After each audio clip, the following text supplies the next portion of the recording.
2035 10 साल के बाद what is going to be the job market scenario? AI के आने के बाद ये होगा कि स्टाफ तो मेरा उतना ही रहेगा या उससे 2-4 लोग कम हो जाएंगे, बट जो प्रोजेक्ट मैं हैंडल कर रहा हूँ वो 8 या 10 के बजाय मैं 80 प्रोजेक्ट हैंडल कर सकता हूँ। जो लोग एआई यूज नहीं करेंगे उनका बिजनेस कम हो जाएगा। Top 3 things that the buyer has to look at first. केवल रेरा नंबर होना इस बात की गारंटी नहीं है कि उसने सब कुछ ठीक किया है। जो वाटर क्वालिटी है ड्यूरिंग कंस्ट्रक्शन वो अपने आप में बड़ा चैलेंज है। आरएमसी आपको ये इंश्योर करना होगा एज ए डेवलपर कि वो आरओ वाटर से बनी। Purchase versus rental. लोन होने के बाद अगर उसकी ईएमआई मेरे रेंटल से 2 गुनी तक आती है बस, तब तो मुझे उसे खरीद लेना चाहिए। और अगर वो 5 गुनी 10 गुनी या 15 गुनी आती है तो मेरे लिए बिल्कुल उसको खरीदना ठीक नहीं।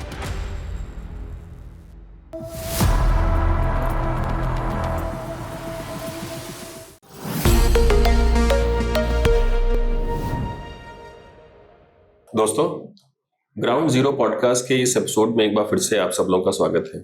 मैं आपका होस्ट अनुराग बाजपेयी। आज हमारे गेस्ट विवेक भाटी जी हैं। Vivek has been a friend for several years और विवेक आर्किटेक्ट हैं। बहुत सारी अदर प्रोफेशनल हैट्स भी विवेक के सर पे हैं, जैसे डेवलपर भी हैं, ऑथर हैं। He has also been a professor at couple of universities as well. Vivek, इतनी सारी चीजें आप कर लेते हैं, तो लेटेस्ट जो आपका passion what we have visualise किया, आपने राइटिंग में अपने 8 बुक्स लिखी हैं in total, and recent books जो कि एआई से रिलेटेड हैं या बीम से रिलेटेड हैं, अपने आप में एक नया सब्जेक्ट है all together. May be I think we can start with this topic कि एआई में बहुत सारी चीजें चल रही हैं। We have seen how it is a transformational technology, जो कि पर्टिकुलरली अगर आईटी सेक्टर में देखा जाए या सॉफ्टवेयर बोला जाए या फाइनेंसिंग वर्ल्ड में बोला जाए, तो उसने बिल्कुल चेंज कर दिया है पूरे थिंकिंग को, पूरे जॉब उसको।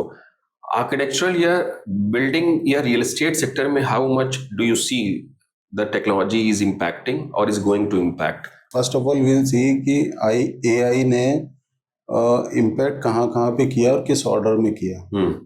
पहले हम जब एआई 2021 के आसपास बिल्कुल नया आया था, तब लोगों का एक्सपेक्टेशन ये था कि जो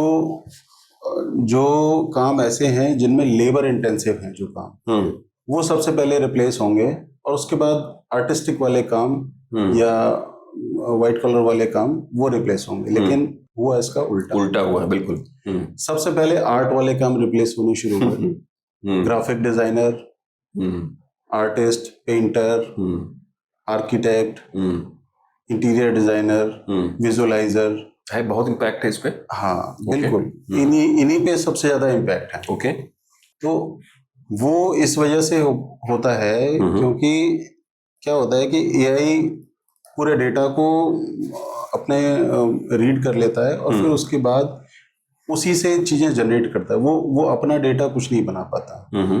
तो उसके पास जो डेटा दिया गया वो सब विजुअल डेटा ज्यादा था।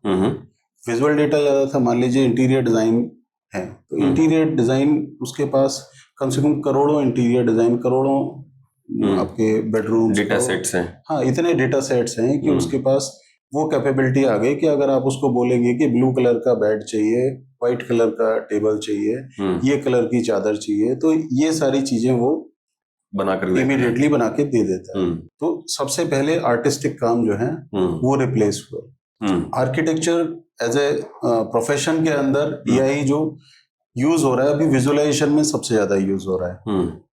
वहां पे ड्राइंग में कम यूज हो रहा है, बट धीरे धीरे वो इंटीग्रेट हो रहा है। जो एग्जिस्टिंग सॉफ्टवेयर्स हैं उनमें इंटीग्रेट हो रहा है और आई थिंक सो कि अगले 2-3 साल में ये फुली इंटीग्रेट हो जाएगा। विजुअलाइजेशन में बहुत इम्पैक्ट हो रहा है। विजुअलाइजेशन में तो एक टूल भी हमने देखा है, EcoViz करके है। Yes. What all does it do? It is a tool for architects and developers. अच्छा। तो उसके अंदर सब टूल्स हैं काफ़ी सारे, तकरीबन उसमें 18 टूल्स हैं जो कि सारे लोग यूज़ कर सकते हैं। उसमें जो प्राइमरी टूल्स हैं वो फ्लोर प्लान जनरेट करने के लिए है, या विजुअलाइजेशन जनरेट करने के लिए, या आपने कोई स्केच बनाया हुआ है, स्केच को डायरेक्टली एक फ्लोर प्लान में या एलिवेशन में कन्वर्ट करना है आपको, तो that you can also do. If you are using your phone, then you can straight away take a picture of your sketch, whatever you have drawn, and you can upload it, and then AI will prepare a 3D axonometric or a floor plan as per the sketch. तो ये सारी facilities उसके अंदर already हैं। अच्छा, एक hypothetical question है विवेक भाई, जैसे मतलब अभी हमारे यहाँ पे सैकड़ों आर्किटेक्चरल कॉलेजेस हैं, फर्म्स भी हैं। 2035 10 साल के बाद what is going to be the job market scenario and what would be the demand side? कैसा आपको लगता है विजुलाइज कर सकते हैं हम लोग? ये ऐसा होगा कि जो आर्किटेक्ट्स हैं वो अभी मान लीजिए मेरी प्रैक्टिस है और मैं पूरे साल में लगभग 10 या 12 प्रोजेक्ट हैंडल करता हूँ। ठीक है। एआई के आने के बाद ये होगा कि स्टाफ तो मेरा उतना ही रहेगा या उससे 2-4 लोग कम हो जाएंगे, बट जो प्रोजेक्ट मैं हैंडल कर रहा हूँ वो 8 या 10 के बजाय मैं 80 प्रोजेक्ट हैंडल कर सकता हूँ। कैपेबिलिटी बढ़ जाएगी, और अगर नंबर ऑफ प्रोजेक्ट्स उतने ही रहे फील्ड के अंदर तो फिर सर्टेनली लोगों का बिजनेस कम हो जाएगा। जो लोग एआई यूज नहीं करेंगे उनका बिजनेस कम हो जाएगा। तो लेकिन ये भी हो सकता है कि कॉन्ट्रेरी भी अगर देखा जाए तो जो क्लाइंट अभी इन तरह के सर्विसेज की रिक्वायरमेंट नहीं रखते हैं, they may also come forward, they can ask more number of. Yes, क्योंकि शायद वो सप्लाई डिमांड का भी गैप है। फिर क्या होगा, जब आपके कम रिसोर्सेज लगेंगे तो आप सर्विसेज जो है रिड्यूस कर दोगे, कॉस्ट चार्जेस रिड्यूस हो जाएंगे। तो सर्टेनली जो लोग अभी अफोर्ड नहीं कर पा रहे हैं आर्किटेक्ट की सर्विसेज, मान लीजिए वो अफोर्ड कर सकते हैं कि भाई मैं अपना अगर घर बना रहा हूँ तो मैं 50,000 रुपए दे सकता हूँ आर्किटेक्ट, तो लेकिन अभी वो सर्विसेज 5 लाख रुपए की मिल रही हैं। तो एआई के इंटीग्रेट होने के बाद अगर वो मुझे ही 1/10 कॉस्ट करेगा तो मैं सर्टेनली प्राइस को रिड्यूस करके मैं नंबर ऑफ क्लाइंट्स ज्यादा सर्व कर पाऊँ। तो मतलब overall scenario you look at positive side? I think it is a positive side, but certainly जो लोग इसके साथ नहीं चलेंगे, अब पुराना भी आप देख लीजिए, जिन लोगों ने मैनुअल ड्राफ्टिंग छोड़ के ऑटोकैड पे नहीं आए तो वो सबकी प्रैक्टिस बंद हो गई। तो जो उसको छोड़ के फिर रेविट पे नहीं गए उनको भी दिक्कत का सामना करना पड़ा। आई थिंक रेविट आपने अच्छा नाम ले लिया, बट जैसे इंडिया में अभी भी रेविट का जो पेनिट्रेशन है या बिम का पेनिट्रेशन है बहुत ही कम है। नहीं, एक्चुअली वो कम ही रहेगा और कम हो जाएगा। अच्छा। क्योंकि ये जो ट्रांजिशन है ना, जो मैनुअल ड्राफ्टिंग से कैड का जो ट्रांजिशन है बहुत लंबे पीरियड में आया था, ठीक है ना, और उसमें कॉस्ट बहुत ज्यादा इन्वॉल्व नहीं था। फिर जब कैड से अब बिम में ट्रांसफॉर्मेशन है तो एक तो उसमें स्किल लेवल बहुत चाहिए, ठीक है, कॉस्ट का भी बहुत बड़ा इम्पैक्ट है, और लोगों में ये हिच था कि भाई इतना हमको कॉस्ट इसमें देना है कि नहीं, इतना आएगा कि नहीं, स्किल इतना हमारे पास आएगा कि नहीं। तो इस वजह से वो लोग नहीं कर पा रहे थे। लेकिन जब एआई आया तो एआई इन जो बीच में बिम है ना, बिम को उसने सरपास कर दिया। हाँ, तो अब सीधे कैड से एआई पे ट्रांसफॉर्म हो जाएंगे लोग, बिकॉज एआई से काम करना बहुत आसान है ना।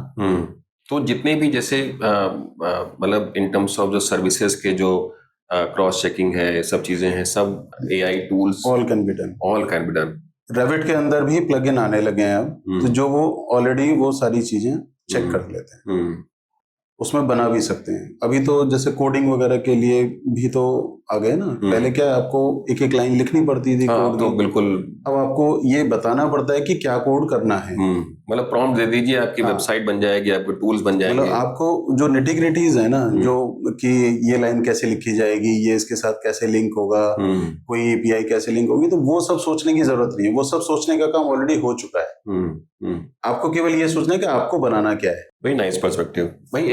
आप डेवलपर भी हो, you have a project name Goa eco village. Yes, ठीक है। तो अब मुझे लगता है कि थोड़ा सा होम बायर पर्सपेक्टिव से बात कर लेते हैं कि जनरली मतलब चाहे जितनी ही अभी भी ट्रांसपेरेंसी आ जाए, रेरा का भी रोल है मार्केट में, जनरल होम बायर नोज, क्योंकि जब भी वो किसी भी ब्रोशर में रेरा सर्टिफाइड या रेरा रजिस्टर्ड नंबर देखते हैं तो उनका एक ट्रस्ट बन जाता है कि project developer has certain compliances, वो कर ही रहा है, फिर भी जो बायर है वो स्ट्रेस फुल जरूर रहता है whenever they go for a purchase, new purchase.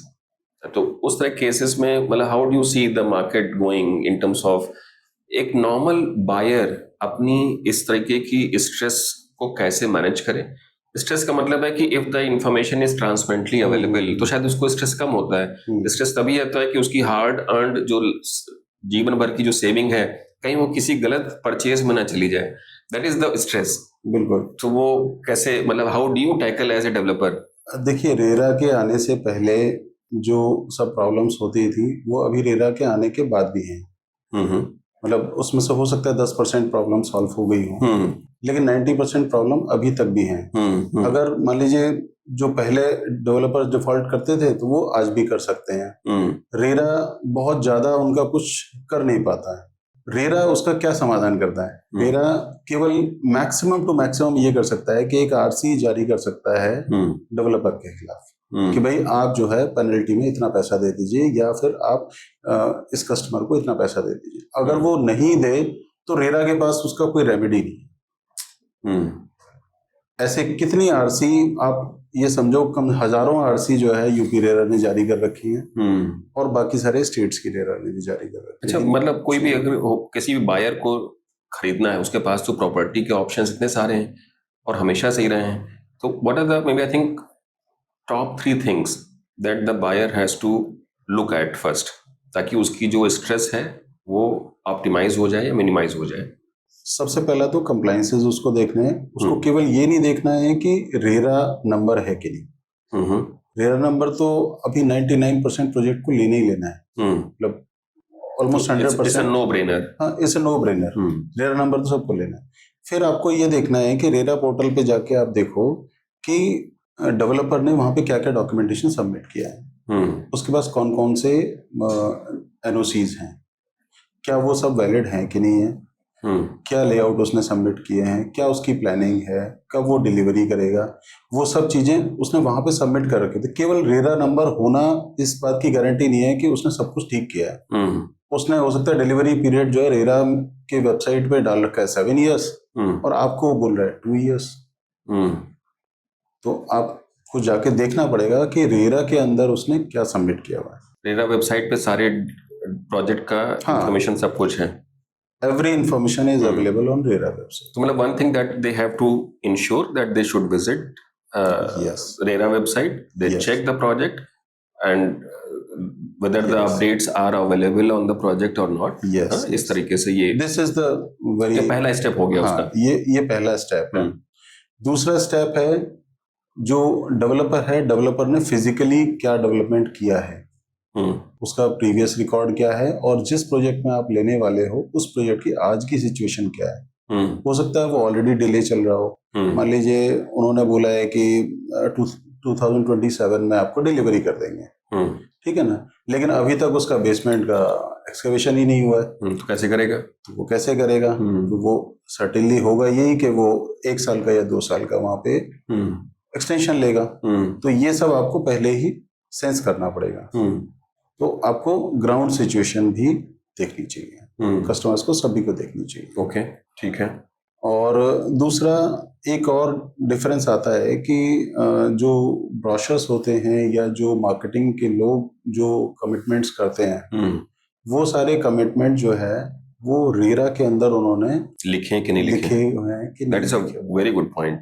तो जब तक कि वो रिटर्न नहीं है, आपके पास बिल्डर बायर एग्रीमेंट में नहीं है, तब तक आप ये नहीं मानो कि ये जो चीज आपको कमिट की गई है वो हो जाएगी। मान लीजिए उन्होंने ये कमिट किया था कि साहब हम आपको फ्री पार्किंग दे देंगे, किसी सेल्स वाले ने आपसे कमिट कर दिया, बट रेरा के अंदर या जो उनका बिल्डर बायर एग्रीमेंट है उसके अंदर वो चीज नहीं आई, तो फिर आपको आप ये मान लीजिए कि नहीं मिली। अच्छा, रिसेंट ट्रेंड में भाई एक और चीज हमने देखी कि जैसे पहले क्या होता था कि जो नए प्रोजेक्ट्स बिल्कुल पेपर पे रहते थे, ब्रोशर पे रहते थे, वैसे ही बिक जाते थे। I am talking about the trend 2010-15 के आसपास जो वो था। अब क्या है कि मतलब लोगों का जो रुझान है वो चेंज हो गया। They also like the project जो कि ऑन ग्राउंड कितना है। और उसके बेसिस पे you also have mentioned correctly कि background of the developer it also plays a role. तो जो एक एक प्रोजेक्ट डेवलपर वाले थे वो generally they have struggled a lot in terms of selling their properties, खत्म कर लिया होगा उन्हें पाने दांव में बेच करके, बिल्कुल। बट ये वाला पार्ट बहुत इम्पोर्टेंट हो जाता है कि जो मतलब उसको ग्राउंड पे दिख रहा है और वो एक्चुअली में वो चीज है वहां पे कि नहीं है, ये वाला पार्ट बहुत इम्पोर्टेंट है। एक्चुअली तो बेस्ट सिचुएशन तो होम बायर के लिए यही है कि जो आपको सामने दिख रहा है वही आप खरीद लो, तो वो तो सबसे बढ़िया है। मान लीजिए कोई अपार्टमेंट बिल्डिंग बनी हुई है या बिल्कुल फिनिशिंग के नजदीक है, आप वहां पे 20% या 25% महंगा भी आपको फ्लैट मिल रहा है, तो आप वहां पे ले लो।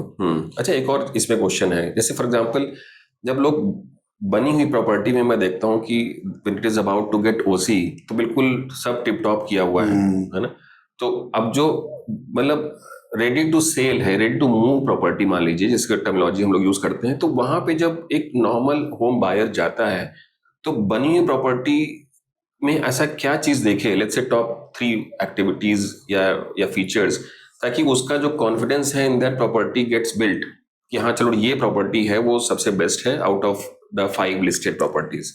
उसमें 3 चीजें आपको प्राइमरीली देखनी चाहिए। एक तो उसका स्ट्रक्चर कैसा है। स्ट्रक्चर आपको दिखाई दे जाएगा, कहीं पे विजिबल क्रैक्स तो नहीं है, या कहीं टूट फूट तो नहीं है, या आपको बात करके पता चल जाएगा। दूसरा, आपको वहाँ के सर्विस एरियाज देखने चाहिए, पार्किंग है, जो वाटर सप्लाई है, इलेक्ट्रिसिटी है, उसके एरियाज मेंटेन्ड हैं कि नहीं, वो कैसे डिजाइन है, कैसे बने हुए हैं, बिकॉज सबसे ज्यादा इंपॉर्टेंट सर्विस एरियाज ही रहेंगे। आप जब फ्लैट ले लेंगे उसके बाद जो टॉयलेट की लाइंस हैं वो चौक होनी शुरू हो जाती हैं, वाटर सप्लाई की प्रॉब्लम रहती है, इलेक्ट्रिसिटी का प्रॉब्लम रहता है, ये सारी चीजें रहती हैं। और तीसरा है, आपको पार्किंग देखनी चाहिए, और एटलीस्ट जितनी कार्स आपको रखनी है उतनी कार्स की पार्किंग वहां पे है कि नहीं है, एडिशनल मिल पाएगी कि नहीं मिल पाएगी, बिकॉज सारे घरों में आज कम से कम 2 गाड़ी तो होती है, और कोई भी डेवलपर जो है आपको पार्किंग देता है केवल 1 कार की, ज्यादातर मैक्सिमम। हाँ, मैक्सिमम तो यही है। हाँ, तो आपको ये भी इंश्योर करना है कि आपकी दूसरी कार कहाँ पार्क, और विजिटर्स के लिए पार्किंग है कि नहीं है। कहीं ऐसा तो नहीं कि विजिटर जो आधा किलोमीटर दूर पार्क करके आएगा आपके घर, तो वो भी चीज आपको देखनी चाहिए। और सर्टेनली फ्लैट तो अंदर से देखना ही देखना है, तो है। मतलब एक तो हो गया स्ट्रक्चर, फिर एमिनिटीज पर्टिकुलरली इंजीनियरिंग सर्विसेज में, और फिर फ्लैट का स्पेस हो गया। हाँ, फ्लैट स्ट्रक्चर वाला पार्ट जो है उस पर मैं थोड़ा सा और डिस्कशन करना चाहता हूँ। अभी क्या है भाई कि जितनी भी पर्टिकुलरली अगर मैं एनसीआर की बात करूँ तो जो वाटर क्वालिटी है ड्यूरिंग कंस्ट्रक्शन वो अपने आप में बड़ा चैलेंज है। हाँ, है ना, क्योंकि ज्यादातर जगह पे बड़े प्रोजेक्ट्स में ये बताया जाता है और व्हाट वी हैव सीन कि वो एसटीपी वाटर यूज करते हैं, ऑल्दो ग्राउंड वाटर भी बहुत सारा यूज होता है। जैसे ही ग्राउंड वाटर यूज होता है उसमें आप देखिए इतने तरीके के जो हार्डनेस है, मिनरल्स का जो यूसेज है, मतलब it helps deteriorating the steel faster than anything else. Yes. I will also take an example. यहीं पे नोएडा 46 सेक्टर में ही एक कोऑपरेटिव सोसाइटी का प्रोजेक्ट है। इसमें लगभग 530 कॉलम्स हैं, एंड 530 कॉलम्स में से लगभग 260 columns they have the cracks. और उसमें भी कैटेगराइज हैं कि एक तो सीवियर लेवल पे क्रैक्स हैं, एक मॉडरेट लेवल पे हैं, और एक विजिबली है क्रैक्स बट वैसे हैं। आप सोचिए अगर किसी भी प्रोजेक्ट में लगभग 530 में से 260 में क्रैक्स हैं और 10 साल पुरानी प्रॉपर्टी है, रेजिडेंशियल प्रोजेक्ट है, स्ट्रक्चरली इट इज अनसेफ। हाँ। और ये जस्ट बिकॉज एक तो वाटर क्वालिटी है, कहीं ना कहीं कंस्ट्रक्शन की क्वालिटी भी पुअर रही हो, तो हाउ वी कैन अश्योर कि वाटर की क्वालिटी कैसे इंप्रूव किया सके? देखिए, वाटर की क्वालिटी तो जब कंस्ट्रक्शन हो रहा होता है तब डेवलपर ही इंश्योर कर सकता है। अभी कुछ कंस्ट्रक्शन में हम देख रहे हैं, हमारे कुछ क्लाइंट हैं, you do the audit also, वो भी ये काम करते हैं कि वो आरओ वाटर यूज करते हैं उसके लिए, जो कंक्रीट मिक्सिंग है उसके लिए भी आरओ वाटर यूज करते हैं, और जो ब्रिक वर्क वगैरह है उसके लिए भी आरओ वाटर यूज करते हैं। बट कहाँ पे वो गड़बड़ होती है, जैसे मान लीजिए जो ब्लॉक्स हैं, ब्लॉक्स किस पानी से बने हैं, अगर वो आरओ वाटर से नहीं बने हैं तो फिर बात सारी खराब हो जाएगी। लेकिन उसका सोल्यूशन ये है कि अगर जैसे मान लीजिए आपकी बिल्डिंग एल्युमिनियम शटरिंग से बनी है, हम्म तो ज्यादातर आपका कंक्रीट ही यूज होती है वहाँ पे, है ना। आरएमसी है हाँ, पूरी। आरएमसी यूज होती है। तो आरएमसी आपको ये इंश्योर करना होगा एज ए डेवलपर कि वो आरओ वाटर से बनी हुई है, अगर वहाँ का पानी खराब है तो।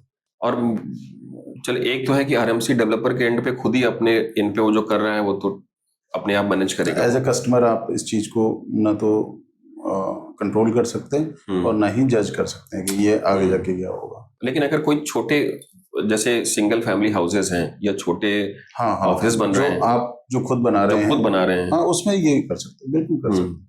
और आज के ट्रेंड में ये भी हो रहा है भाई कि आरएमसी सप्लायर एक अलग तरीके का बिजनेस शुरू हो रहा है।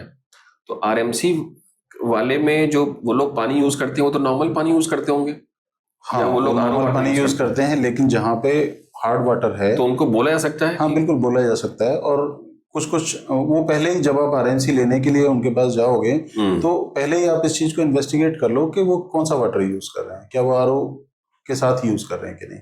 ओके, बिकॉज उससे आगे आने वाली प्रॉब्लम्स आपकी बहुत सॉल्व हो जाएंगी। एक तो कोरोजन का प्रॉब्लम सॉल्व हो जाएगा, दूसरा वो जो वाइट डिपॉजिट आ जाता है वो, हाँ बिल्कुल, वो तो बहुत ही खतरनाक सा है वो है। हाँ हाँ वो, और वो आप पेंट करा लो, कुछ भी करा लो, ऊपर से प्लास्टिक कोट करा लो, कुछ भी करा लो, लेकिन वो प्रॉब्लम कुछ नहीं करते हैं। इंटीरियर में तो लोग क्या करते हैं कि डब्ल्यूपीसी सा लगा देते हैं, हाँ वो होता है, लेकिन वो हेल्थ हजार्ड है देखा जाए तो। आप कहीं ना कहीं तो वो जो ब्रीदिंग इश्यूज है उसको बढ़ा ही रहा है, वो जाएगा कहाँ, वो तो पीछे ही तो है। वो इस चीज के लिए तो है। ठीक है, तो कमिंग टू नेक्स्ट पार्ट विवेक भाई, एक जैसे बाई और रेंट का भी एक हम लोग एक डिस्कशन कर लेते हैं। बहुत सारी इन्वेंट्री है मार्केट में आज के टाइम में। लास्ट 2-3 सालों में जो परचेज पॉइंट है, परचेज कॉस्ट है, वो डबल हो गई है। इसका मतलब है कि फिर जो खरीदने की जो क्षमता है एक मिडिल क्लास होम बायर की, वो थोड़ी सी कम हो गई है। इसका मतलब कि इस तरह की इन्वेंट्री बढ़ जाएगी और रेंटल फैसिलिटीज भी बढ़ जाएंगी, क्योंकि जो बन रही हैं वो बिकेंगे तो ही है, but may B I think it will be bought by someone who has already the money, but it will be given to rent to someone who doesn't have enough money. तो purchase versus rental, मतलब what is the best decision, और वो inflection point कहाँ पे आता है? देखिए, इसके लिए ना मेरा अपना ही एक फॉर्मूला है।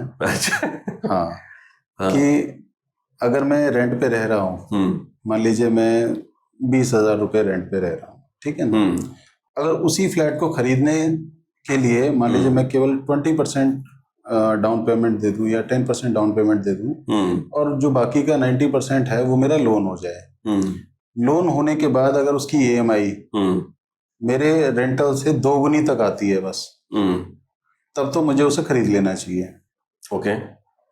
और अगर वो 5 गुनी, 10 गुनी या 15 गुनी आती है तो मेरे लिए बिल्कुल उसको खरीदना ठीक नहीं है। अच्छा भाई, जबकि मैं उसे लोन से खरीद रहा हूँ। मतलब 20,000 रुपए का अगर नहीं रेंट है तो 40,000 तक की ईएमआई है, तब तक तो ठीक है। हाँ, अगर उसके बियॉन्ड है तो फिर मतलब उसके बियॉन्ड है तो फिर आपको रेंट पे रहना चाहिए। बिकॉज होता क्या है, आप ज्यादातर इसमें फ्लैट्स ही देखोगे, फ्लैट्स में होता है। तो फ्लैट्स में क्या होता है कि आज मान लीजिए आज आपने कोई फ्लैट खरीदा, 10 साल बाद, 10 या 12-15 साल बाद उसके सारे पाइप्स वगैरह सब चेंज होते हैं, सारे में सीलन आ गई होती है, मतलब उसकी स्थिति ऐसी हो जाती है ना रहने लायक। तो वो एक खर्चा तो आता ही आता है, तो वो हाउस ओनर को आना है। जब आप हाउस ओनर होगे तो वो आपको आएगा, ठीक है। हर साल उसको पेंट पॉलिश कराने का खर्चा जो अभी हाउस ओनर को आता है वो भी आप ही को आएगा। लगभग 2 महीने के रेंट के बराबर के खर्चे में, 2 महीने या 3 महीने के रेंट के बराबर के खर्चे में आपका एक बार का पेंट पॉलिश होता है। तो ये सारे खर्चे आएंगे, तो आप समझो कि 2 गुना तो आपका खर्चा वैसे ही हो गया खरीदने के बाद। आप लंबी लीज कर लो, आप किसी से 9 साल की लीज कर लो, 9 साल तक एक ही घर में रहो, क्या प्रॉब्लम है। वो हर साल 10% बढ़ा भी लेगा या 3 साल में 15% बढ़ा लेगा तो क्या हो गया। आपका अभी अगर 20,000 रुपये रेंट है तो 9 साल बाद आपका रेंट ज्यादा से ज्यादा मैं कहता हूँ कि 40,000 हो जाएगा या 35,000 हो जाएगा, अगर 3 साल में 15% बढ़ाने का आप उससे डील कर लेते हैं। और ऐसा ही होता है, मार्केट स्टैंडर्ड यही है कि अगर आप हर साल बढ़ाओगे तो 10% बढ़ेगा, और हर 3 साल में बढ़ाओगे तो 15% बढ़ेगा लंबी लीज। ओके। तो ये खरीदने से बेटर होता है आपको रेंट पे रहना। As a developer, how tough और इजी द बिजनेस इज?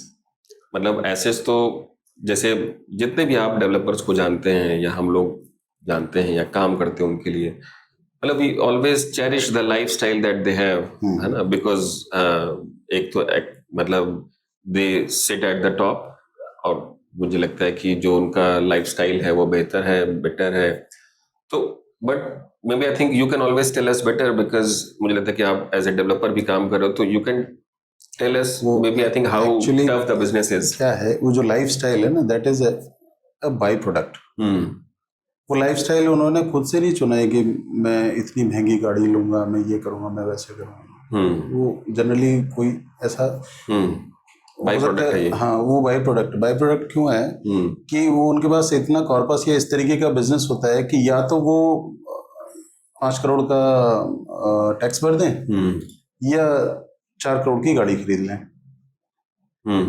ठीक है, तो दोनों में से आपके पास अगर ऑप्शन हो तो आप क्या करोगे? हाँ, तो गाड़ी खरीद, मतलब गाड़ी खरीद लेंगे, हाँ। और उसका डिप्रिसिएशन क्लेम कर लेंगे। बस यही होगा ना। हाँ, आपको टैक्स नहीं देना पड़ेगा। तो ये तो बाई प्रोडक्ट है जो उनकी सबकी लाइफस्टाइल दिखाई देती है, जो मैंने अभी तक ऑब्जर्व किया है। दूसरा, how hard is the business, तो उस पे आता हूँ। क्या होता है कि इतने सारे लोगों की आपसे आशाबंदी होती है कि आप अच्छी क्वालिटी डिलीवर करोगे, ये सारी मतलब अच्छे से काम करोगे। एक तो वो प्रेशर होता ही होता है डेवलपर के ऊपर, टाइम से डिलीवर करने का भी प्रेशर होता है। ठीक है ना। उसके बाद उसकी कंप्लाइंसेस आजकल इतनी बढ़ गई हैं, वो कंप्लाइंसेस करने का प्रेशर है। फिर उसमें से जो वो फायदा कमाता है, मान लीजिए सब कुछ ये तिकड़मबाजी करके उसने 20% या 25% फायदा कमा भी लिया, उसका भी 30-40% उसको टैक्स में दे देना है। हाँ ठीक है, मतलब 25% तो आई है हमारे टैक्स में। हाँ, मतलब कॉर्पोरेट लेवल पे जो टैक्स हैं वो तो सब ऐसे हैं ही। हाँ 30% 25% तो होता ही है। फिर सरचार्ज है, आपने और ज्यादा कमा लिया तो और ज्यादा टैक्स दो, है ना। और आपका किसी बार कमाई कम हो गई तो क्यों कम हो गई इसका रीजन दो, है ना। ये तो ये इतने सारे प्रेशर्स के बावजूद वो लोग काम कर रहे हैं और बना रहे हैं, ये बहुत बड़ी बात है। बट मुझे लगता है कहीं ना कहीं ये बिजनेस लिक्विडेटिव तो है ही है, बिकॉज आप देखिए बहुत सारे जो लुक्रेटिव उनके लिए है जिनके पास अपना लैंड बैंक है।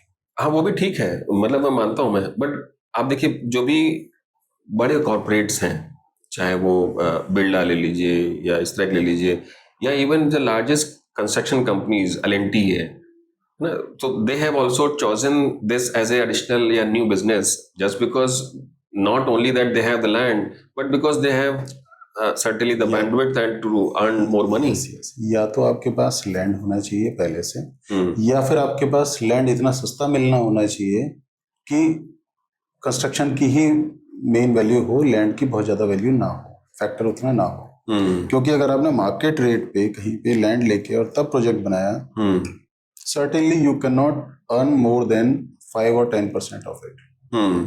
और अभी सेलिंग जो है वो भी आउटसोर्स हो गई है। तो इतने सारे आप जो अलग अलग ब्रोकर हाउस देखते हैं बड़े, तो वो सारे के सारे बिल्डर्स का सारा इन्वेंट्री वही बेचते हैं।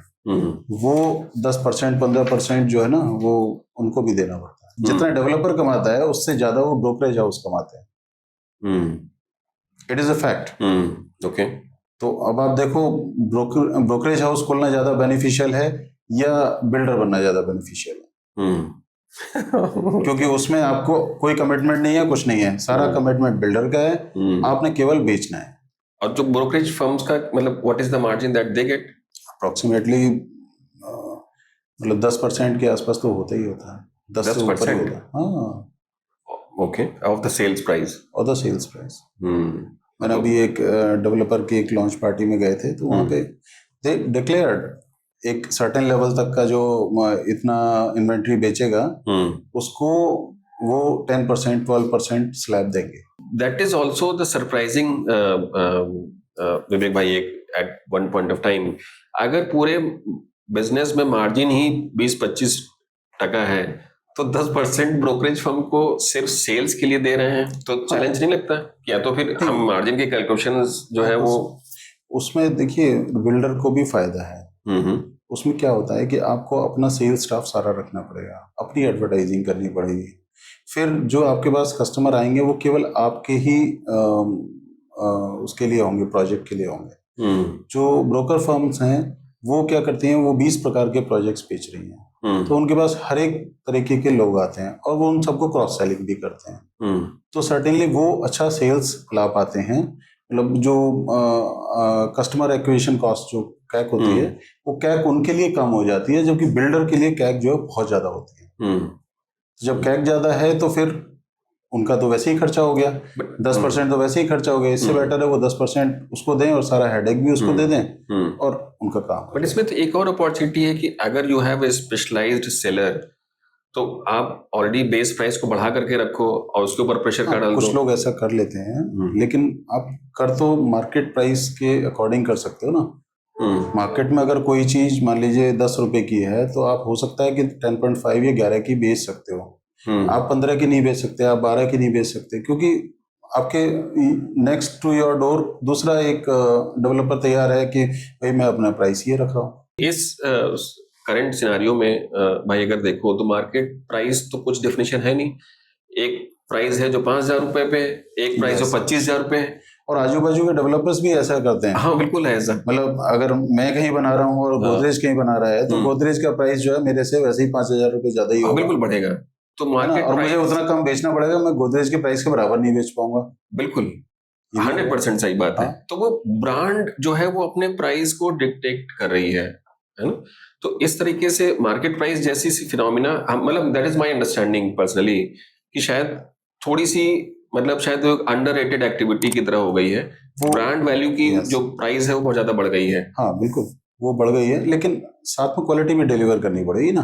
दैट इज हाँ बिल्कुल। अब क्या होगा, जो एक लोकल डेवलपर है और डीएलएफ या गोदरेज है, उन दोनों की क्वालिटी में भी अंतर समझ लो, तो उनका जो बेस कॉस्ट होगी, जो बनाने की कॉस्ट है, दोनों में अंतर होगा। मान लीजिए किसी लोकल डेवलपर की बनाने की cost 5,000 rupees per square feet आ रही है, तो लेकिन गोदरेज की कॉस्ट वो 7,500 आएगी, क्योंकि उसने पीएमसी लगाई हुई है, उसने सारे कंप्लायंसेस किए हुए हैं, उसने और बहुत सारी चीजें की हुई हैं, है ना। तो और मेन कॉन्ट्रैक्टर रखा हुआ, उसके नीचे सब कॉन्ट्रैक्टर काम कर रहे हैं। जो लोकल जो डेवलपर है वो खुद ही अपना मटेरियल देके और लेबर से काम करा रहा है, तो सर्टेनली उसका कॉस्ट कम होगा, लेकिन वो क्वालिटी वो मेंटेन नहीं कर पाएगा। हाँ वो भी है, बिल्कुल बात ठीक है। बट एक टिपिकली अगर मैं एक एवरेज प्राइस बैंड में देखूं कि अगर 8,000 रुपए की एक एवरेज प्राइस बैंड है यहाँ पे दिल्ली एनसीआर में, तो एक टॉप ब्रांड जो है वो शायद 3 गुना में बेच रही है, 4 गुने में भी हो सकता है। बट मैं एक एवरेज देखता हूँ कि अगर वो 20 से 25 के रेंज में भी कोई प्रोजेक्ट है तो इनपुट कॉस्ट में इतना वेरिएशन तो नहीं है, तो ब्रांड कॉस्ट का वेरिएशन है, सिर्फ ब्रांड कॉस्ट का है, वो सर्टेनली है। क्योंकि इनपुट कॉस्ट कितनी हो सकती है, आप अगर बहुत अच्छा प्राइस मानते हैं, 5,000 rupees per square feet is a very good price for building construction. आप उससे ज्यादा और बहुत लैविश बना दोगे, सब कुछ कर दोगे, तो 10,000 रुपीज खर्च कर लोगे, उससे ज्यादा तो नहीं कर सकते। लेकिन आप प्राइस ले रहे हो 30,000, तो जो बाकी का 20,000 है वो आपकी ब्रांड कॉस्ट है, और उसमें आपको कस्टमर एक्विजिशन कॉस्ट ये सब देनी है, जो आप वहाँ पे महंगे सेल्स गैलरी बना रहे हो, है ना, और जो इतने सारे एजेंट्स को आप रख रहे हो, ब्रोकर हाउसेस को रख रहे हो, उसकी कॉस्ट है। उन ब्रोकर हाउसेस को लॉन्च पार्टीज देनी पड़ती हैं, उसकी भी कॉस्ट है। उनको फॉरेन के ट्रिप्स देने पड़ते हैं, उसकी भी कॉस्ट है। तो ये सारी चीजें हैं, सब कुछ मिला के वो आता है। ऐसा नहीं है कि सारा सब कुछ वही रख रहे हैं। तो हो सकता है वो जो 20,000 बचा रहे हैं, 20,000 में से वो 10,000 खर्च कर रहे हैं, 10,000 उनको बच रहा है, इसीलिए वो एक्सपेंशन भी कर पा रहे हैं। आप देखो बहुत सारे गुड़गांव के ऐसे डेवलपर हैं जिन्होंने इन लास्ट 4-5 या 10 ईयर्स इतना बड़ा जंप लगाया है, जितना बड़ा जो बड़ी फर्म्स हैं उन्होंने 30-40 साल में नहीं लगाया। सही बात है। इन terms of their circulation of money, बिल्कुल, हाँ, या नंबर ऑफ प्रोजेक्ट्स, या साइज ऑफ द प्रोजेक्ट। कुछ तो ऑर्गेनाइजेशंस या डेवलपर्स बहुत तेजी से ग्रो किया है, which is a very phenomenal, इतनी तेजी से। And I admire, जैसे आप M3M को ले लो, M3M इतना बहुत तेजी से ग्रो हुआ है, बहुत तेजी से ग्रो हुआ है। हाँ, वो कई सारे डेवलपर हैं, जो मतलब डीएलएफ आप देखो पिछले 50 साल से काम कर रहा है, ठीक है, वो ग्रो करके बहुत बड़ा हो गया है, बड़ा हो गया, लेकिन डीएलएफ 3 साल में अपने आप को 2 गुना तो नहीं कर रहा ना। सही बात है, वो 3 साल में अपने आप को 2 गुना कर रहे हैं। हाँ हाँ बिल्कुल बिल्कुल, वो तो है। अच्छा, एक इसी में एक और, मतलब आई थिंक मैं इस क्वेश्चन को थोड़ा स्ट्रक्चर करता हूँ। लेट्स से एक होम बायर है जिसके पास सिर्फ लेट्स से 50 लाख रुपए की एक लिक्विडिटी है to invest in variety of the assets, है ना, चाहे वो एसेट क्लास जो है वो रियल एस्टेट हो या मतलब शेयर मार्केट हो या कोई और हो। What is your best suggestion as a developer, because and as an architect also, because you know both sides? उस मॉडल में उसके पास में क्या बेस्ट तरीका है डिसीजन मेकिंग का कि वो 50 लाख के अपफ्रंट इन्वेस्टमेंट से best of the ROI achieve कर सके? Let's say real estate is the focus area मान लेते हैं। देखिए, इसमें ना फिर से मेरा अपना एक पर्सनल फार्मूला है कि प्रॉपर्टीज 2 तरीके की हैं। Personal formula? हाँ, 2 तरीके की हैं। हाँ। एक तो है जिसमें लैंड अटैच्ड है, हाँ हाँ, और एक है जिसके अंदर की लैंड अटैच्ड नहीं है।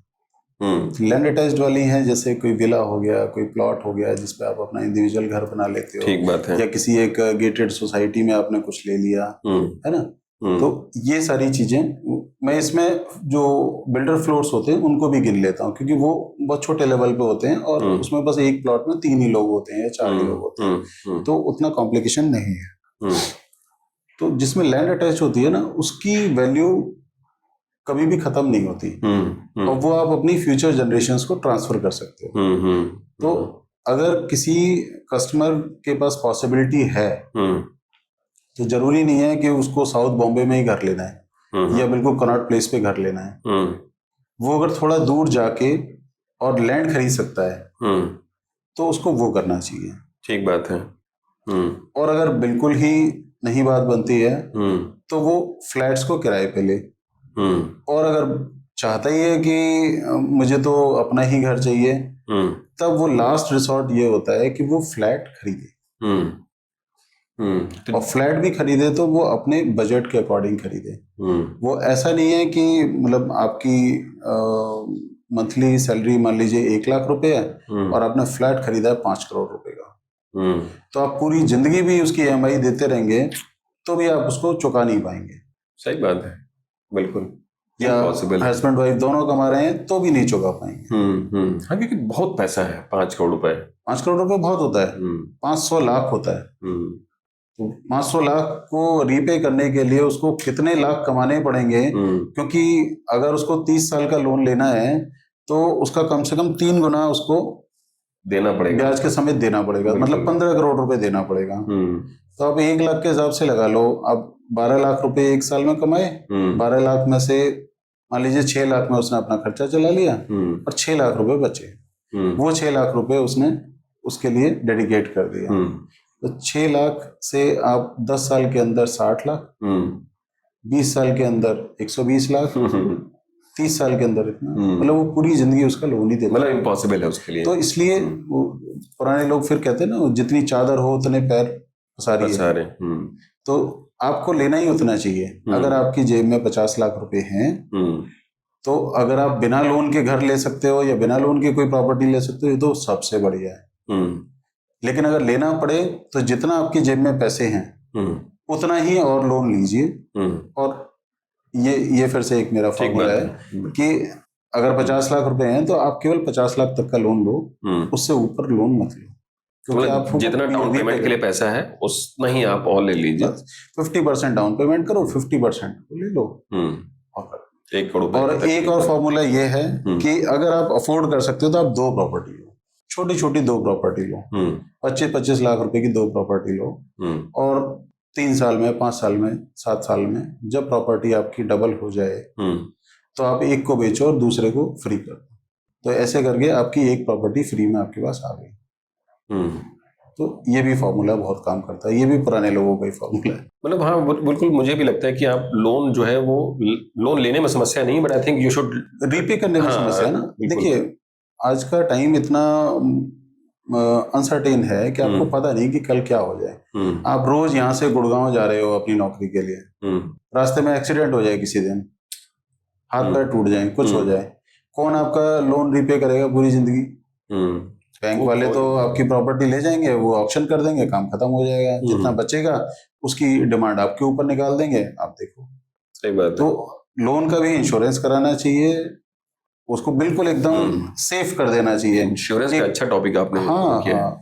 और ये भी इंश्योरेंस होता है कि अगर मान लीजिए परमानेंट डिसेबिलिटी हो जाती है आपको, या आपकी जॉब चली जाती है, या कुछ भी XYZ, बहुत सारी कंडीशंस होती हैं उसमें, ये कंडीशन होती है, तो वो लोन पूरा का पूरा आपका बैंक पे करता है। अच्छा, ऐसा भी प्रोविजन है उसमें इंश्योरेंस में? ये करना चाहिए। अगर आप 1 करोड़ का 2 करोड़ का लोन ले रहे हैं तो 10-20 लाख की ये पॉलिसी भी ले लो।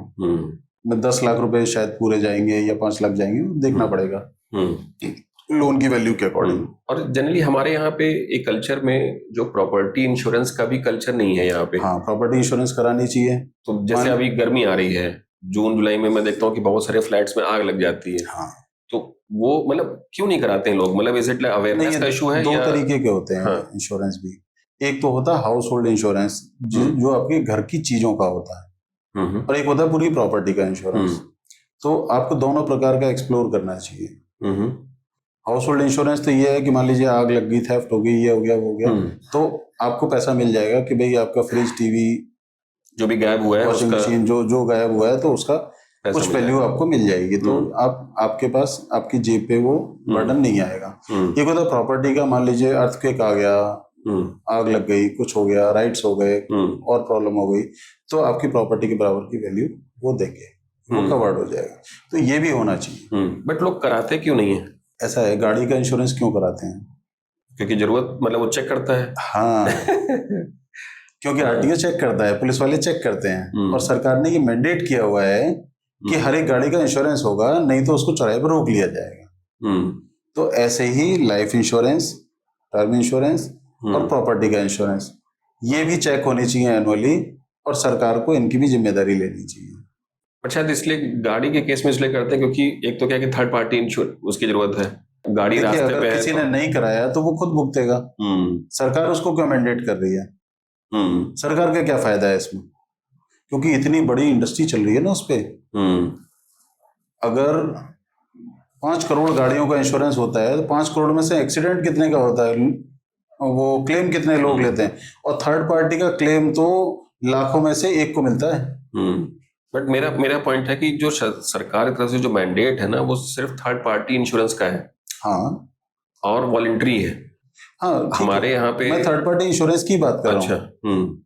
थर्ड पार्टी इंश्योरेंस भी कितनों को मिलता है, मतलब वो तो कराते तो सारे हैं, बिल्कुल, लेकिन यूज कितने लोगों का होता है? बहुत ही कम, बहुत कम। हाँ, बहुत कम। तो ये this is a pure business. Business तो है ही है, insurance is a big business. मतलब बट रियल एस्टेट में इतना लोकप्रिय बिजनेस नहीं है ये। रियल एस्टेट में नहीं है क्योंकि वो मैंडेट नहीं हुआ है ना। बहुत महंगा है क्या उसका प्रीमियम? नहीं, महंगा नहीं होता ज्यादा। अच्छा, ज्यादा महंगा नहीं होता। मतलब what is the cost? Let's say 1 crore रुपए का घर है आपका, क्या मुझे एग्जैक्ट नहीं पता है, लेकिन अगर 1 करोड़ का कॉस्ट है तो आपका 1000-2000 रुपए महीना होगा। Is it? बस ऐसे ही होगा। अच्छा, नहीं, ज्यादातर लोग नहीं कराते हैं, 99.9% लोग नहीं कराते हैं। हाँ। जहां मैंडेट होता है वहीं पे कराते हैं। अब जैसे मान लीजिए कोई डेवलपर है, वो किसी प्रोजेक्ट को बनाने के लिए लोन लेना चाहे किसी फाइनेंशियल इंस्टीट्यूशन से, तब फाइनेंशियल इंस्टीट्यूशन कहता है भाई तुम अपना इसका प्रोजेक्ट का इंश्योरेंस कराओ, तभी मैंडेट करता है वो। क्योंकि उसको पता है कि कुछ भी हो गया तो मेरा जो मैंने पैसा दिया है वो आएगा कहां से? वो इंश्योरेंस से आएगा। They want to be very sure कि पैसा आएगा, कुछ भी हो जाए। तो ऐसा मैंडेट जो है ना, इंडिविजुअल्स को नहीं है, फाइनेंशियल इंस्टीट्यूशंस को तो हाँ, वो तो आपस में वो लोग करते हैं, उनकी रिक्वायरमेंट है, उनकी रिक्वायरमेंट है ना, वो उनकी पॉलिसी रिक्वायरमेंट है कि भाई अगर इतना रिस्क नहीं लेना है ना, और अगर रिस्क ज्यादा होगा तो वो उसका लोन का इंटरेस्ट रेट ज्यादा रखेंगे। शायद इसीलिए नहीं करते हैं। मुझे भी लगता है कि हमारे यहाँ पे अगर 24-25 हजार रुपए एनुअल प्रीमियम चार्जेस हैं तो लोगों को लगता है कि होगा कि नहीं होगा। ये लोग अपनी लाइफ का नहीं कराते, वो घर का तो तब कराएंगे। वो भी है, बात बिल्कुल सही है। आप देखो बहुतों का नहीं है। ये जब मोदी जी ने जो नया इंश्योरेंस किया था सभी का, वो ₹365 का था क्या? हाँ। तो वही हुए हैं बस ज्यादातर लोगों के, अदरवाइज लोग नहीं कराते। अदरवाइज लोगों के है ही नहीं। गांव में तो किसी एक आदमी ने नहीं कराया होगा। मतलब मैं अगर मेरे पूरे गांव में 5,000 लोग रहते हैं, 5,000 में से कोई एक निकलेगा जिसका कि लाइफ इंश्योरेंस हो रखा होगा। नहीं कराते लोग। हाँ, नहीं कराते हैं। पता है, जबकि वो तो इतना सस्ता है। नहीं, प्रॉब्लम क्या है, वो लाइफ की वैल्यू की बात है ना। वो चले जाएंगे तो किसी को कोई फर्क नहीं पड़ रहा। अर्निंग मेंबर अगर चला जाएगा, जैसे मान लीजिए 50 लाख रुपए साल के कमा रहा हूँ, तो मैं जिस दिन जाऊंगा तो वो 50 लाख आने बंद हो जाएंगे। ये उस चीज का इंश्योरेंस है। हाँ, बिल्कुल, शायद उसी से है। और गांव में या जो रिक्शा चला रहा है तो वो चला भी जाएगा तो भी कोई फर्क नहीं पड़ रहा, क्योंकि वो कमाई कितना रहा था। इंश्योरेंस भी तो उतना ही हो सकता है ना, उसके कुछ वैल्यू का होता है ना, जितना आप कमा रहे हो। टर्म इंश्योरेंस इज ऑलवेज कि वो 3, 4, 5 गुना ऑफ योर एनुअल इनकम या कुछ इस तरीके का रहता है। हाँ, कुछ तो टर्मिनोलॉजीज होगी। हाँ, कुछ टर्मिनोलॉजी है कि सपोज मान लो 10 गुना मान लो कि आप अगर 50 लाख रुपए एनुअली कमा रहे हो तो उसका 10 गुना यानी 5 करोड़ तक का आप करा सकते हो। उससे ऊपर का वो भी नहीं करेंगे कि भाई आपकी वैल्यू ही नहीं होती। अच्छा, एक और चीज आपने की, आपने रिसेंटली 2022 में you became a lawyer also. Yes. तो मतलब ये सब इतना सब कुछ करने के बाद ये लॉयर वाला जो आपको पढ़ने का वो हुआ, वो कहाँ से स्टार्ट हुआ?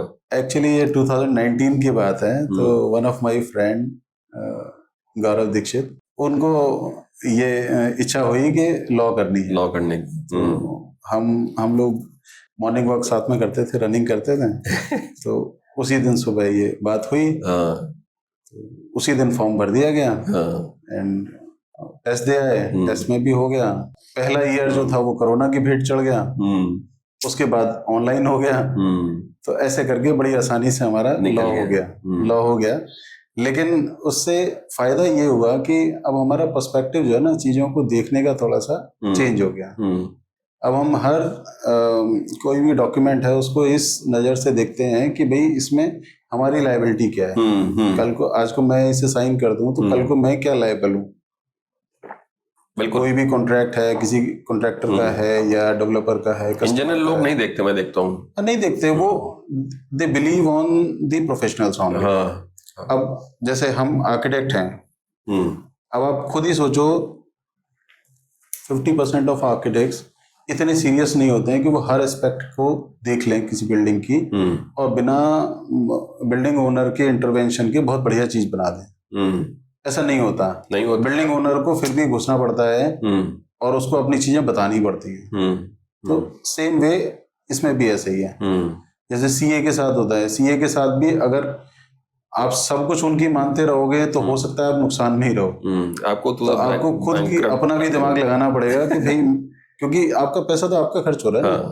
नहीं, वो तो है। मुझे भी लगता है जैसे मतलब ऑर्गेनाइजेशन रनिंग का जो एक्सपीरियंस है वो शायद कंप्लीट तभी होता है when you understand the balance sheet.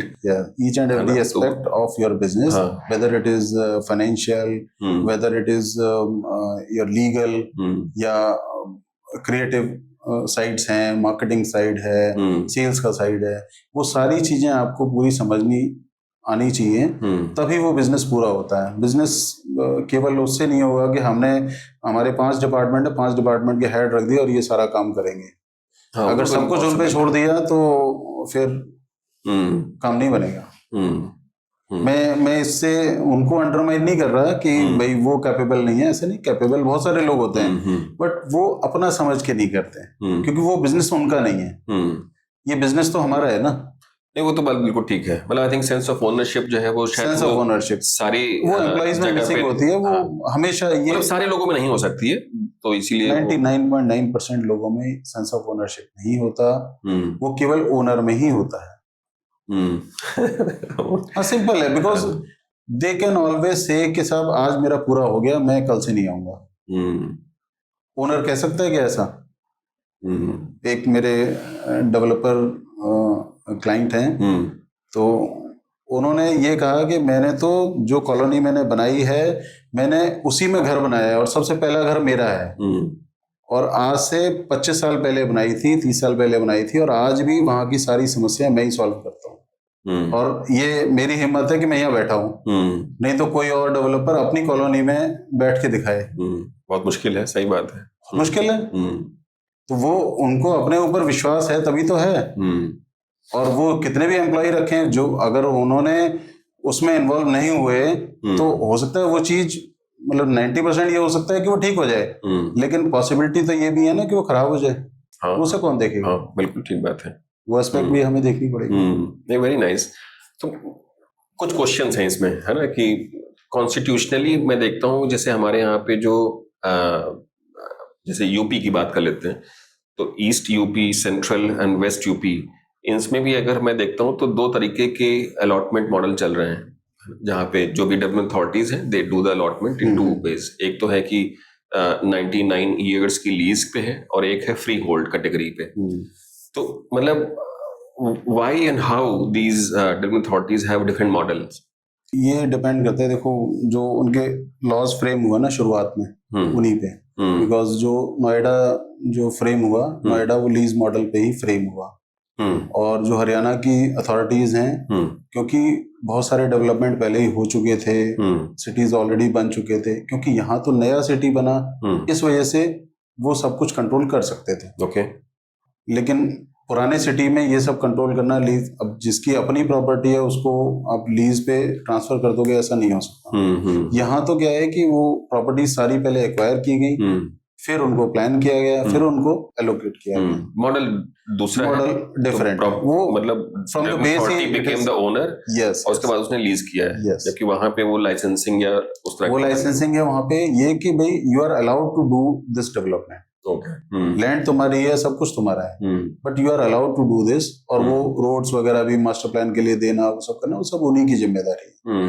जैसे कि डीएलएफ ने गुड़गांव में किया है, या और डेवलपर्स ने किया है, उन्होंने वैसे ही किया है, वो सारी चीजें करके, और पब्लिक इंफ्रास्ट्रक्चर को वो हैंड ओवर कर देते हैं म्युनिसिपल कॉर्पोरेशन को, और बाकी सारा इंफ्रा उनके पास रहता है। तो generally what we have also noticed भाई, की फ्री होल्ड प्रॉपर्टीज के जो रेट्स हैं वो ज्यादा होते हैं कंपेयर टू लीज। हाँ, क्योंकि उसमें एक कॉस्ट फैक्टर और है ना, कि what will happen after 90 years, उसके बाद फिर से उनको लीज रेंट चाहिए, एंड लीज रेंट इज अभी अनडिफाइंड है। 25% ऑफ, करेंटली इट इज 25 या 30% ऑफ योर प्रीमियम।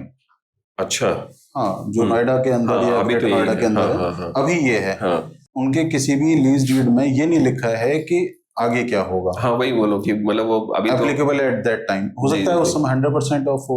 तो अगर 100% होगा तो जो प्रॉपर्टी आज आपने कितने की खरीदी थी, मान लीजिए मैंने ग्रेटर नोएडा में घर जो है वो 2400 रुपीज पर स्क्वायर मीटर खरीदा था। मैंने उस पर लीज रेंट दिया हुआ ज्यादा 50,000 रुपए या 1 लाख रुपए दिया हो, पूरी प्रॉपर्टी भी दिया हो, ठीक। और मैंने टोटल वो पूरा 90 ईयर्स का जमा कर दिया। अब 90 ईयर्स जब पूरे होंगे, जब मेरे बेटे के भी बेटे, जब वो टाइम आएगा, 3 जनरेशन हो चुकी है, तो वो प्रॉपर्टी आज की डेट में वो प्रॉपर्टी 4.5 करोड़ की है, तब वो हो सकता है 45 करोड़ की हो। अब वो उनसे कहेंगे सब 45 करोड़ का आप 40% 40% आ जाए, तो 45 करोड़ का 40% कौन देगा उन्हें तब? ये भी तो कॉस्ट एसोसिएट हो गई ना। इसीलिए लीज की प्रॉपर्टी के रेट्स कम है, मान लीजिए, इसीलिए कम होते हैं। एक और क्वेश्चन है इसमें, नॉट इसमें but I think in general, I think bylaws and law perspective से, एक तो जैसे आप देखोगे रिसेंटली एफएआर चेंजेस हो जाते हैं। अभी जैसे मॉडल बिल्डिंग बाय लॉज नया आया यूपी में, और उसमें कुछ ऐसे डेवलपमेंट अथॉरिटीज हैं जिन्होंने अनडिफिनिट एफएआर का भी कॉन्सेप्ट, जैसे हैदराबाद में भी ऐसे ही है, तो अभी यहाँ पे भी ऐसे ही हो गया। हाँ, जैसे गाजियाबाद में मॉडल बायलॉज में ऐसे ही कर दिया। अच्छा, तो मतलब यू हैव सर्टेन गाइडलाइंस कि अगर आप ज्यादा बना रहे हैं तो कैसे करेंगे? मतलब उन्होंने कुछ शायद 24 मीटर वाइड रोड का वो दिया है कि 24 मीटर वाइड रोड जो होगी उसके ऊपर आप अनलिमिटेड एफआईआर ले पाओगे। हाँ, तो अनलिमिटेड एफआईआर का मतलब ये है कि जो हाईवे, ये एयरपोर्ट अथॉरिटी के जो लिमिट है, वहां तक आप पूरा उसका ग्राउंड कवरेज उतना बना पाओगे। बट ग्राउंड कवरेज नहीं बने तो इसका मतलब आप वर्टिकल बना, ग्राउंड कवरेज तो देखो उसमें तो लिमिट रखेंगे ही वो, मैं वही बोला, सेटबैक और उसकी तो लिमिट रहेगी। मान लीजिए प्लॉट का 45% या 50% ग्राउंड कवरेज है, तो 50% ऑफ द ग्राउंड कवरेज, और अगर वो 100 स्टोरी बनाता है तो कितने का, 50 का एफआईआर हो गया, तो 50 का एफआईआर अलाउड है। पहले तो क्या FAR की लिमिट थी, या तो ग्राउंड कवरेज को आप श्रिंक करो, ग्राउंड कवरेज 10% करो खाली, और तब आपको हाइट मिलेगी।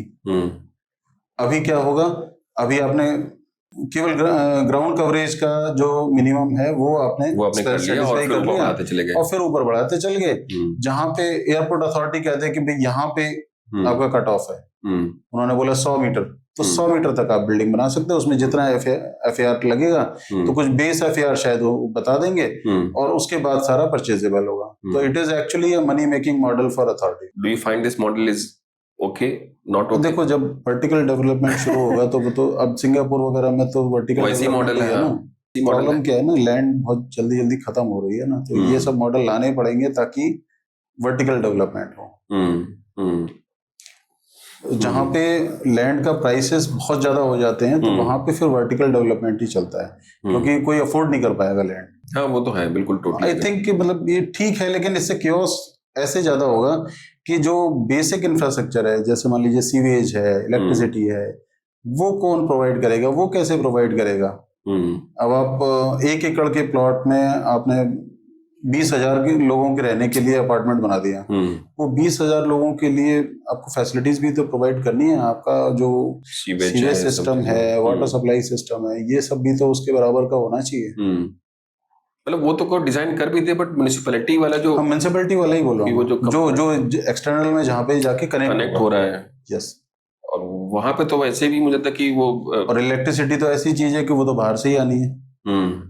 आप ये कर सकते हो, सीवेज ट्रीटमेंट प्लांट लगाया, सारा पानी आपने अपने कैंपस में इस्तेमाल कर लिया, वो सब चीजें कर लिया। हालांकि इतना नहीं हो पाएगा क्योंकि यूसेज बहुत ज्यादा होगा ना। जब FAR आपका 50 का या 40 का FAR होगा तो आपका यूसेज भी बहुत होगा, क्योंकि बहुत सारे लोग रहेंगे, तो आप सारा का सारा पानी जो है वहां तो यूज कर नहीं पाएंगे, या फिर आपको इतने बड़े बड़े प्लांट लगाने पड़ेंगे जो उस प्लॉट के अंदर ही नहीं आ पाएंगे।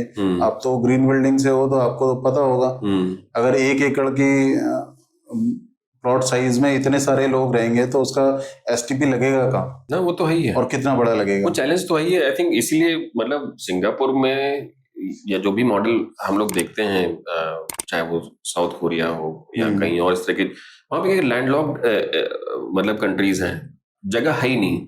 हाँ, आपके पास तो वो तो मजबूरी है। हाँ मजबूरी है, यहाँ ऐसी मजबूरी नहीं है, लेकिन अब ये सब सॉल्व ना साइमल्टेनियसली करने पड़ेंगे। साइमल्टेनियसली आपको इंफ्रा भी स्ट्रॉन्ग करना पड़ेगा, तभी आप ज्यादा FAR बना पाओगे। ऐसा नहीं है कि आप पहले FAR बना लो और उसके बाद फिर इंफ्रा की प्रॉब्लम सॉल्व करते करो, जैसा कि आपका नोएडा एक्सटेंशन में हो रहा है। नोएडा एक्सटेंशन में अभी 50% से ज्यादा फ्लैट खाली पड़े हैं, फिर भी आप वहां देखो कि कितनी मारामारी हो रही है ट्रैफिक की। और जब आप ये देखो कि सारे लोग आ जाएंगे, सारे कमर्शियल बिल्कुल बन जाएंगे, तब रोड्स पे क्या हाहाकार होगा।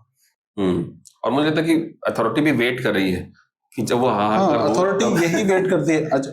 अथॉरिटी को क्या पहले से पता नहीं था कि किसान चौक पे अंडरपास बनाने की जरूरत है? हाँ बिल्कुल। जब बिल्कुल आफत हो गई, जब बिल्कुल ये हो गया कि अब तो यहाँ से निकल ही नहीं सकते, तब उन्होंने बनाना शुरू किया।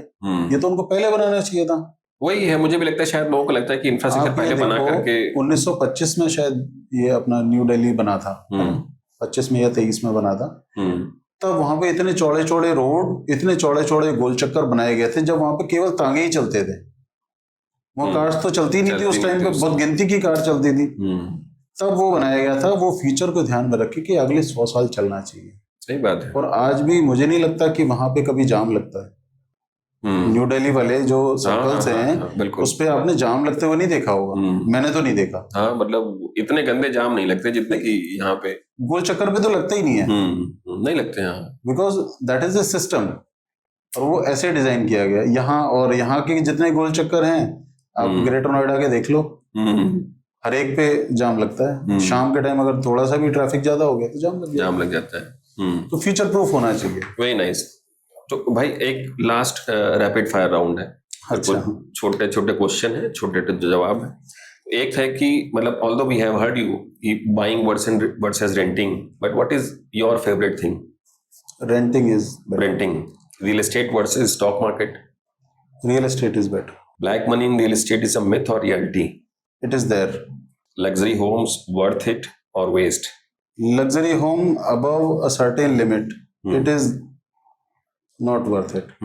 अभी लग्जरी होम के नाम पे आप बहुत ज्यादा नहीं कर सकते, ओवरकिल हो जाता है। आर्टिफिशियल है। 60 करोड़ का अपार्टमेंट, 100 100 करोड़ का है। Apartment, it is overkill. इतनी बड़ी फैसिलिटीज कभी नहीं होती हैं, किसी में भी नहीं होती, हाइप इतना वर्थ नहीं। Is it? मतलब आपको लगता है कि हाइप्ड है थोड़ा सा? हाइप है, हाइप ही है, और क्या होगा बताइए। 100 करोड़ का अपार्टमेंट इज मतलब एक्चुअल वर्थ तो नहीं है, दैट इज 100 करोड़ में वो वहीं पे बाजू में एक बहुत बड़ा आलीशान फार्म हाउस लेके रह सकता है, वही अपार्टमेंट। हाँ, वो तो आई थिंक मुझे लगता है कि वो नेबरहुड का कंपोनेंट है। तो यही तो सब हाइप्ड है। हाँ। जब आप वहां पहुंचते हो तब पता चलता है। हाँ। अभी तो आपको यहाँ से पता चलता है कि भाई वहीं बगल में फला इंडस्ट्रियलिस्ट का फ्लैट है, और अमिताभ बच्चन का भी है, और शाहरुख खान का भी है। मतलब वो सब तो शाहरुख खान अमिताभ बच्चन कभी आते ही नहीं है वहाँ, वही बोलो, तो करोगे क्या आप उसका? ठीक है, तो नेक्स्ट है biggest scam people should avoid. Currently तो मेरे ऐसे दिमाग में नहीं आ रहा, बट हाँ, स्टॉक मार्केट में जो चीजें किसी दूसरे के कहने से लगा देते हैं, तो वो वही सबसे बड़ा स्कैम है आज की डेट में। तो सब उसी में ज्यादा फंस रहे हैं। इन्फ्लुएंसर वाला scam. What is one advice you wish someone gave you 20 years ago? Client से पैसे पहले लो और काम बाद में करो। ठीक है। Success for you today is money, impact और पीस। बहुत बहुत धन्यवाद विवेक भाई, thank you so much. And मुझे लगता है कि in general the overall flow of the discussion is free. I really thoroughly enjoyed, और मुझे लगता है कि बहुत ही डाइवर्सिफाइड कन्वर्सेशंस रहे। Architecture, design, developer, lawyer, investor, home buyer, हमने कुछ नहीं छोड़ा। तो बहुत बहुत धन्यवाद आपका। Thank you so much everyone for your patience listening. If you have any specific question or query, you can write to us at social@greentree.global. If you have any specific question to our guest Vivek Bhati ji, then we will also tag his LinkedIn ID in our channel description. You can write to him as well. Thank you so much everyone. Thank you bhai. Thank you.